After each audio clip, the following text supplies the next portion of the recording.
Yeah, this is the reasons for the budget increase. Why? Because yes, there is some increase if you look at the fiscal 21 to 26, but we have kind of pointed those things to the salary and benefits. Obviously, that we had the union contracts in 22, starting with 23, and I think with this increases given to all the union and non-union employees, one of the biggest thing was the salary benefits.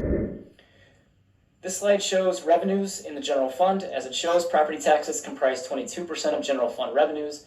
Other taxes, this is hotel taxes, food and beverage tax, or not food and beverage, sales taxes, liquor taxes, basically all other taxes that our residents pay comprise about 47% of revenues.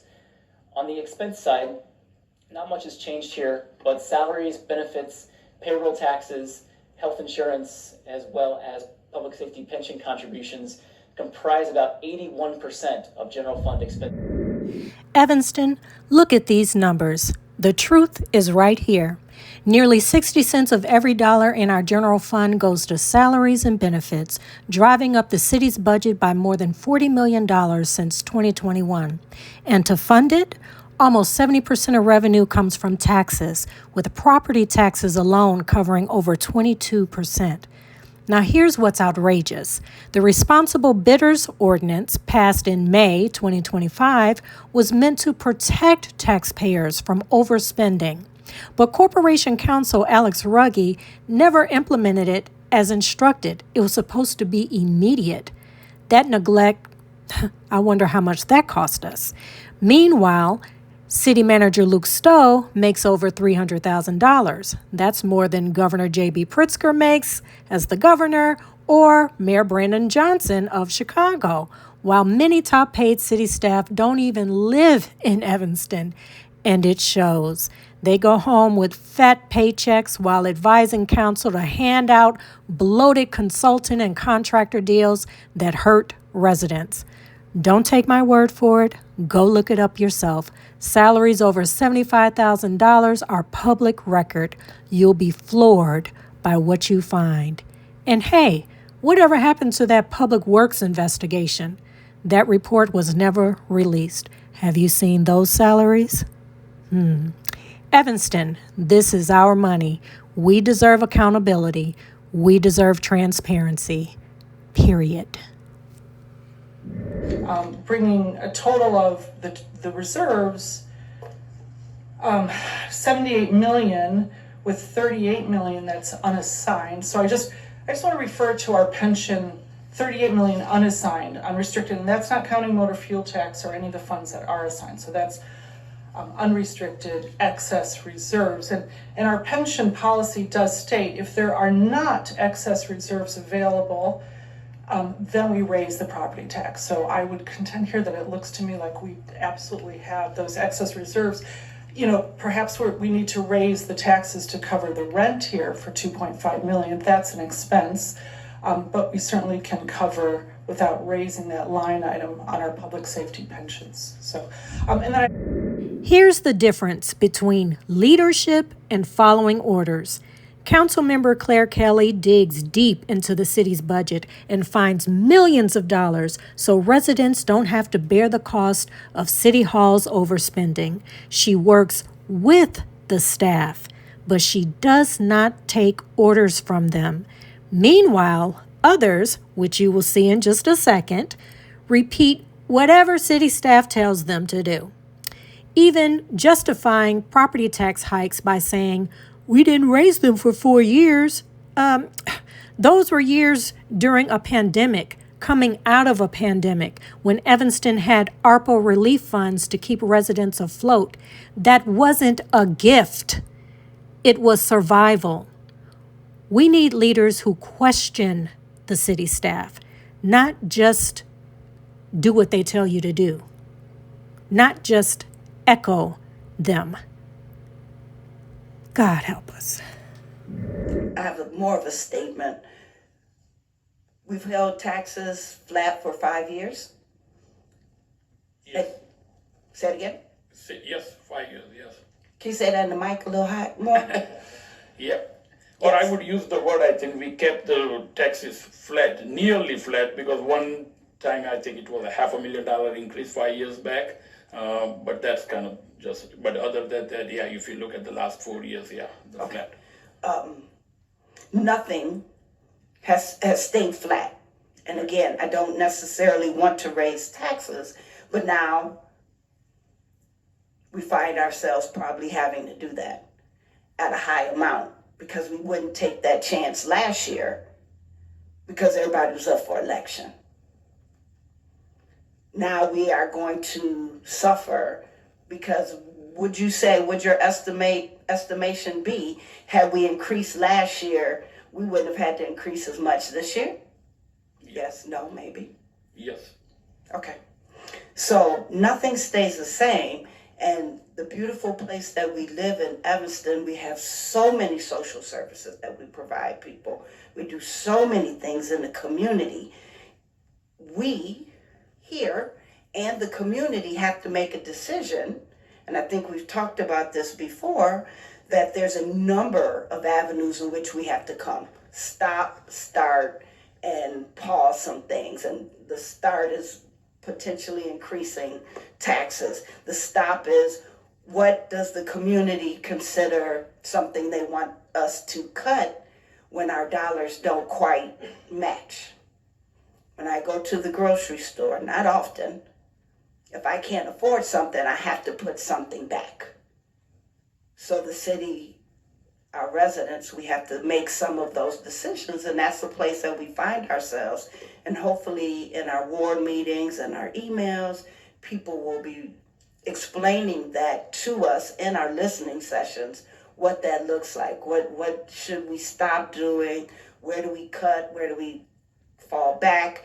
And where do we increase? And I've heard residents say, if this is going to stop, I'm willing to pay more because I need this one thing to happen. But I've also heard residents say, I can't afford another tax increase, and that's very true. Pay attention here. While Councilmember Clare Kelly rolled up her sleeves and found millions in the budget so residents wouldn't feel the pain, this council member, Chrissy Harris, is out here using fear to sell a tax hike, warning residents that if they don't pay more, we'll suffer. That's not leadership. That's conditioning. Don't let fear guide policy. Real leadership finds solutions without punishing the people.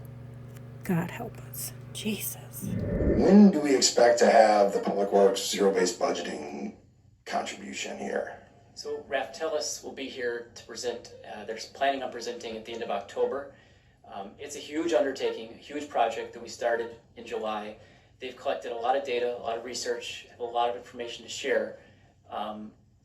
It didn't meet the deadline to get incorporated into this budget, but they will be here at the end of October, and the City Council can determine at that time what they want to do with the information that they present.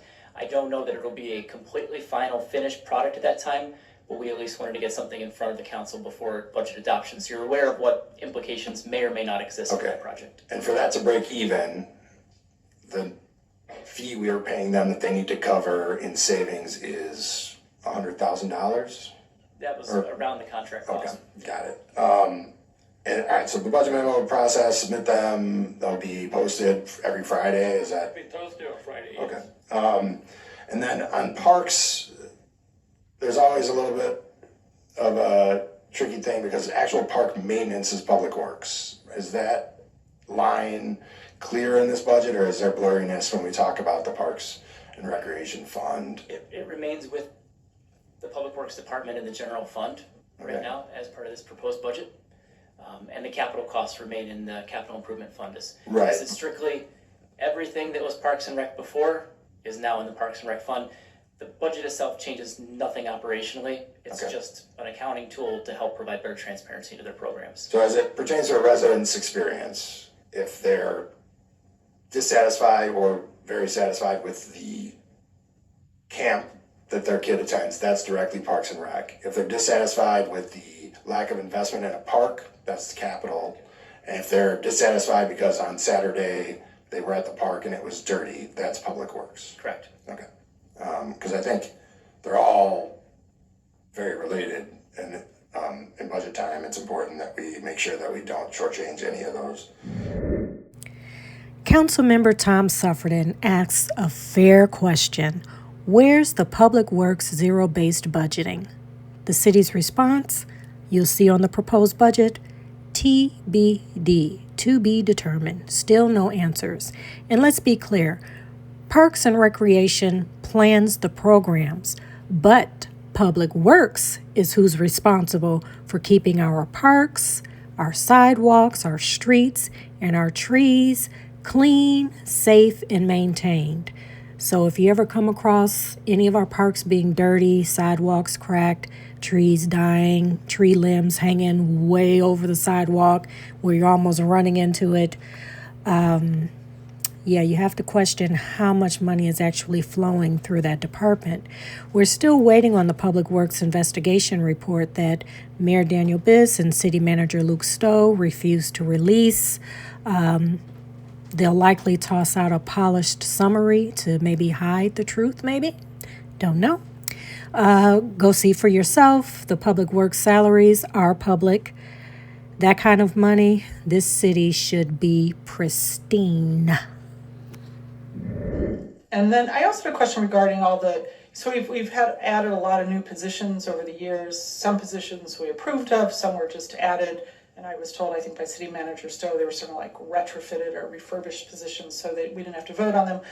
But it would be nice as we approve new positions that didn't exist before, not like a greenways position, if we could see some sort of metrics to know if positions are expensive. And I feel like, when we come around to this time of the year, when we've created whole new positions, we should get some sort of feedback as to their usefulness and if it was really worth the expense. Thank you, that's all. And here's Councilmember Clare Kelly again, closing with the kind of leadership Evanston needs. She's calling for a deep dive into all these new positions the city created and six-figure salaries attached to them. Because let's be real here, these positions aren't cheap, and we're the ones paying for them. One of them wasn't even approved or voted on by council, but Mayor Daniel Biss just made it happen on his own and handed taxpayers the bill. Claire's right to question it. Every position, every salary, every dollar should have to prove its value because this money doesn't come from City Hall. It comes from us.